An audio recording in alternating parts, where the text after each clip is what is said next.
চরমনায় মাহফিলের মধ্যে গেলে দেখা যায় টুপিওয়ালাদের সমাগম, দাড়িওয়ালাগো সমাগম, ফাগড়িওয়ালাগো সমাগম, কান্না কাটার মজবাল। হায় হায় বন্ধুরা আমার,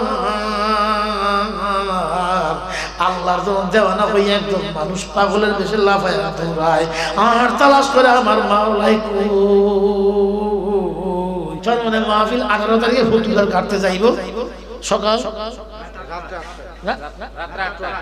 রাত্র 8টায়। 18 তারিখ হবে, ঠিক আছে, 18 তারিখ রাত্র 8টায়। রাত্র 8টায় লঞ্চ ছেড়ে দেব, আপনি সেই লঞ্চে প্যাসেঞ্জার নিবেন। জীবনে কত জায়গায় গেছে, আসামি হয়েছেন, ভলাই নিয়েছে, ধরা পড়ছেন, জেল গেছে, অসুখ হয়েছে, মেডিকেলে নিচ্ছে, এলাকাতে ঝগড়া হয়েছে, ভলাই থাউন লাগছে, কত মুসিবত, কত দিক দিয়ে তাই। সেই মুসিবত গুলো পরিত্রাণ দিয়ে আল্লাহ তাআলা যেন আমগুলো সুখে রাখে, সে আশা আকাঙ্ক্ষা রেখে দেওয়া নমুনা। চরমনায় মাহফিলের মধ্যে গেলে দেখা যায় টুপিওয়ালাদের সমাগম, দাড়িওয়ালাগো সমাগম, ফাগড়িওয়ালাগো সমাগম, কান্না কাটার মজবাল। হায় হায় বন্ধুরা আমার,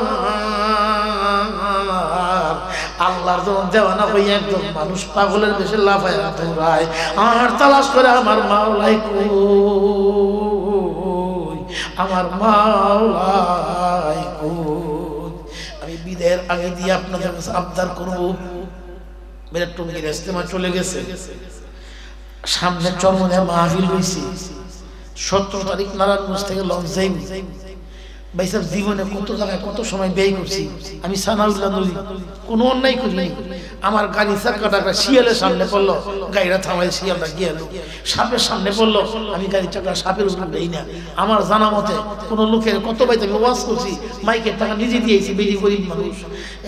আসতেছিলাম বাড়ি গ্রামের মসজিদে আলিপুরা, এক মহিলা কইতেছে সানাউল্লাহ নবী সাহেব যাইতেছে, কয় হুজুরে ডাক দিয়ে খুশি হইতাম। জিজ্ঞাসা করলাম কি লেগিয়া, কইতেছে হুজুর আমি ওয়াজ করা বেড়াই না মানুষ, বিধবা মানুষ, টাকা পয়সা কিচ্ছু নাই, আমার ভাঙ্গা সাঙ্গা ঘর, আমার মন নাই চাইছিলাম ও আমার বাড়ির মধ্যে আপনি ওয়াজ করাইতাম। তখন মাইক বানালে 200 টাকা লাগে, তো মাহফিল চাইতেছিলাম 200 টাকা বেরিয়ে দিয়ে গেলাম, এই নেন 200 টাকা দিয়ে গেলাম, মাইকটা আপনি আনান, আমাদের মাইক খাওয়ানো লাগতো না, 20 টাকা যেই টাকা লাগে এই টাকা দিব না আপনাদের। এরকম মনে মনে ভাবলাম, এরকম সেবা তো অনেক লোকের অনেক দিক দিয়েই তো করলাম, বহু লোকেরই তো করলাম, কিন্তু শেষ পর্যন্ত আমার ভাগ্যে কি এই আওয়ামী লীগ সরকারের হেরা বুদ্ধি পরামর্শ কইরা আমি হেফাজতের অর্থ যোগানদাতা বানাইয়া আমার জেলখানায় ঢুকাই দিল। নন বেল ওয়ারেন্টের মধ্যে 6টা মাস জেল খাটাইল। জেলখানার মধ্যখান দিয়া আমার যে দারগা পুলিশেরা কইছে আপনাকে আসানের সঙ্গে আপনাদের এফআইআর গাওয়াই দিল, আপনি কোনো চিন্তা করেন না। আজকাল মঙ্গলবার যাইতেছেন, রবিবার দিন আপনি দেখবেন যে কোর্টে জামিন নিয়ে বসেন, 5 লাখ টাকা ঘুষ খাইয়া আমার কাছ থেকে আমার নামে মামলা দিল। আমি হইলাম ডিজিটালের মামলা, জননিরাপত্তা আইনে আমি হেফাজত ইসলামের অর্থের যোগানদাতা, আমি টাকা পয়সা নিয়ে হেফাজত দিই। মনে মনে ভাবলাম আল্লাহ তোমার বিচার সবই করো। তো এই বিচারটাও দেখতাম চাইছিলাম, এই মালা উঠে যে আমার টাকাটা 5 লাখ টাকা নিল বাইতে করতে নে রাত্র কইরা সাক্ষী ছিল বলা মামলা এফআইআর ভালো নাম লিখবো, কিন্তু দোয়াটা করলাম জানি না দোয়া কোন আমারটা লাগছে না কেমনে জানি। কয়েকদিন বেশি মাস 2 পরে বরিওলাকে দইরা বরিওলার গাড়ি আইতে রাস্তা দিয়া সোনার গায়ে জাদুঘর কোনার মধ্যে এই পাশেও খাল, এই পাশে মাছের চাষ, কারাই কেবো গাড়ি দপ্পর থেকে ধরছে, গাড়ি গ্লাস লাগাই গাড়ি গিয়া দপ্পর ধরছে খাদের মধ্যে 3 এসআই সহকারে এই আসামি যে আছে সাইরা আর 3 এসআই ফাইনালে ডুববা সুবাইয়া ফেরাউনের মতন আল্লাহ তাআলা সুবাইয়া মারছে। তখন মনে মনে কইছি বিচার বাজাদের কাছে আছে, বিচার আছে। গতকালকে পিসাব চরমনায় নমুনা দৃষ্টান্ত দেখা দিয়ে গেছে।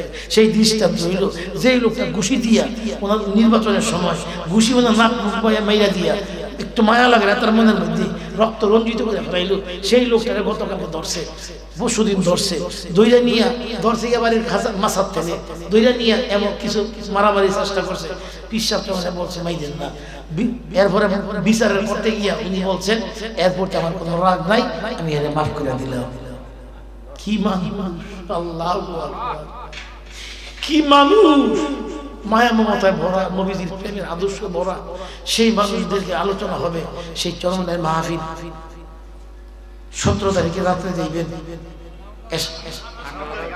18 তারিখ কোন আনতে দিন ফতুল্লাহ গাড়ি দেবো 18 তারিখে, আর নারায়ণগঞ্জের গাড়ি দেবো 17 তারিখে। আরো ভালো হয়েছে, একদিন কাম কাজ করে দিতে। যাক আলহামদুলিল্লাহ, শুকরিয়া আল্লাহ তাআলার কাছে।